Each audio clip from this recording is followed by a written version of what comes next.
Hello दोस्तों, welcome to my channel. एक भ्रष्ट पुलिस की कहानी।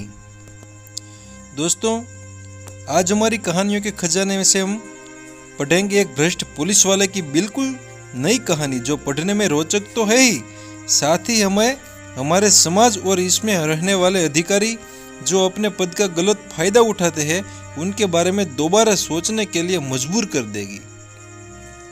तो आइए पढ़ते हैं कहानी।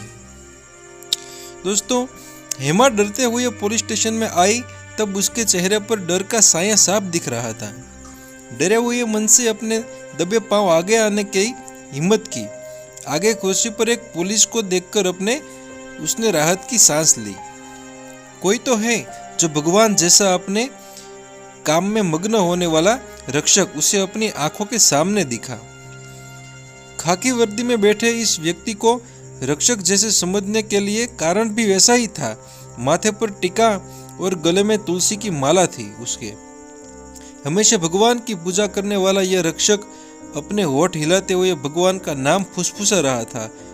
यह हेमा ने जाना और उसी क्षण उसने उस रक्षक को आगे आकर नमस्कार किया। उससे पूछा, साहब मैं हेमा उदवाड़ा गांव से हूँ, मेरा पति आपके थाने में कैद है, किसको मिलूं, मुझे कुछ भी समझ में नहीं आ रहा। उस रक्षक ने उसकी चिंता में देखा और नाम पूछा, क्या है तुम्हारे पति का नाम?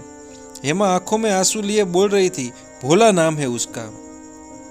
अपने हाथों का पेन साइड में रखकर खाकी वर्दी में उस रक्षक ने अंदर की तरफ उंगली दिखाई और बोला, अंदर एक बड़े सर बैठे हैं, चुलबुल शर्मा नाम है उसका, उससे मिलो आपके पति का केस उसके पास है। उतना बोलकर वह रक्षक अपने काम में मशरूफ हो गए। हेमा धन्यवाद बोलकर अंदर चली गई। थोड़ी देर बाद चिल्लाने और रोने की आवाज बाहर बैठे पुलिस रक्षक के कान पर आई। उसने हाथ का काम छोड़ा और क्या हुआ ये देखने के लिए वह अंदर गया। हेमा नीचे बैठकर रो रही थी और चुलबुल सर उस पर जोर से चिल्ला रहे थे, तुम्हारे पति को छुड़वाना है तो पैसों का इंतजाम करो, नहीं तो छोड़ दे उससे यहीं पर, हमें उससे कोई लेना देना नहीं है। रिश्वत चाहिए थी इसलिए धमकी दे रहे थे चुलबुल सर। हेमा उन्हें बोल रही थी, साहब मेरे पति की कोई भी गलती नहीं है, फंसाया गया है उन्हें, पर सर को कुछ फर्क नहीं पड़ा। उल्टा वो हेमा को खरी खोटी सुना रहे थे और ऊपर से धमका रहे थे। साहब मेरे पास इस मंगलसूत्र के अलावा कुछ भी नहीं है, मैं क्या करूं अकेली औरत, ऐसा बोलकर हेमा रोती रही। चुलबुल सर हेमा की तरफ देखते हुए चिल्लाकर बोले, पति पास नहीं है तो इस मंगलसूत्र का क्या फायदा, इसका अचार डालने वाली हो क्या? नहीं तो सकता पैसों का बंदोबस्त तो लो, वह मंगलसूत्र मेरे पास, उसको बेचकर 4 पैसे तो आएंगे तेरे पति को छुड़ाने के लिए। गुनहगार है तेरा पति, क्या करेगी इस मंगलसूत्र को गले में लटका कर? ऐसे बोलकर चुलबुल सर हेमा की तरफ बढ़ा।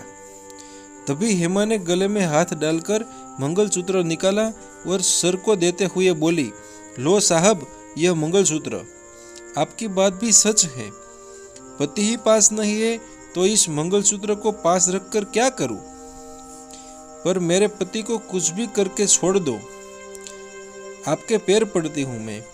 ऐसे बोलकर हेमा ने उसके मंगलसूत्र को सर के हाथों में दिया। भ्रष्ट हंसी लेकर सर की उसकी तरफ देख रहा था। उतने में वह खाकी वर्दी वाला रक्षक गुस्से से सामने आया और उसने चुलबुल के हाथों से मंगलसूत्र लेकर हेमा को दे दिया। वो गुस्से से सर की तरफ देखकर चिल्लाया, चुलबुल यह क्या हरकत है तुम्हारी, सुहागन औरत के मंगलसूत्र पर नजर जाए इतनी बुरी सोच है आपकी? भ्रष्ट काम और भ्रष्ट नजर, आपको नींद कैसे आती है ऐसे बर्ताव करके?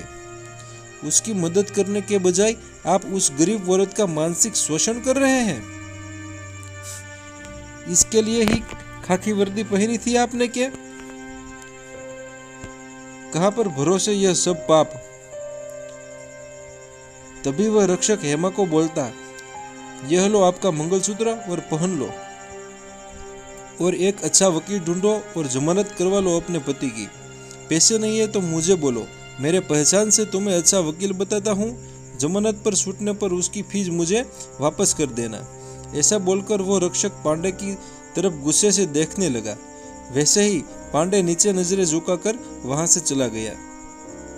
हेमा ने उस भले इंसान को धन्यवाद कहकर वकील का पता पूछकर वहां से चली गई। इस वारदात को बहुत दिन हो चुके थे और खाकी वर्दी का वह भला इंसान सेवानिवृत्त होकर 8 महीने हो चुके थे। आज पेंशन लेने के लिए बैंक में लाइन में रक्षक शांत मन से खड़ा था। तभी उसको उतने में जाना पहचाना चेहरा उस बैंक में एक टेबल पर बैठा दिखा।